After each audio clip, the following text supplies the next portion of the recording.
Billion-dollar companies don't run on budgets, they run on balance sheets. And that one difference explains why they grow into giants while households, doing everything they were told to do, struggle just to keep up. You were trained to manage money like a consumer. Companies, they're trained to structure capital. Now, you can do the same thing, you may not get the same results, but you can learn to play the same game. And once you see how to play by these rules, you're never gonna look at money the exact same way. So let's go.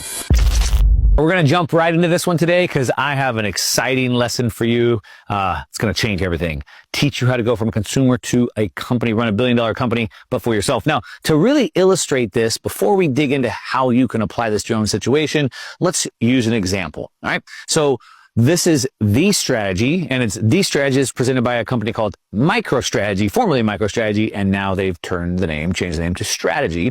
And Michael Saylor, who runs that, literally has the playbook, the strategy, and he's been going around to corporation to corporation to corporation, and he's been teaching people the strategy on how to do it as well.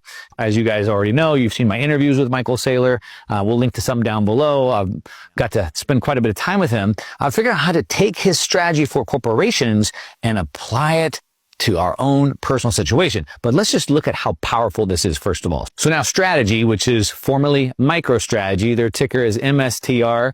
And this is not a commercial about that. I'm not telling you to buy it. But they were, a software business. They've been a digital software business, a SaaS business for a long time.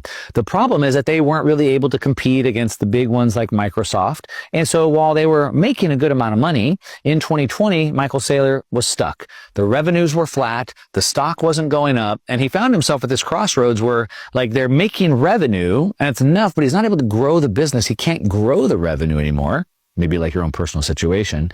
The stock wasn't going up and he didn't know what to do with his money. And so he decided to do something drastic with the company, and he decided to build a financial architecture. All right. And this is what changed everything. I'm going to break this down for you. But by changing the financial architecture of the company from going from a revenue-based, a P&L-based company to a treasury-based company, right? So it's a Bitcoin treasury strategy company.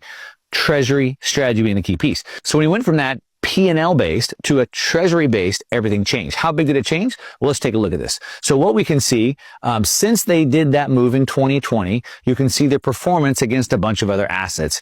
MicroStrategy, MSTR stock is up 83% and it's beaten everything else. You have Bitcoin way down here, the Magnificent Seven, the Mag 7, 28%, gold, S&P 500, real estate, money, bonds, etc. So it's been crushing performance over the last 5 years because of the shift in the financial architecture that they did. Let's take a look at a couple other charts real quick. Now, how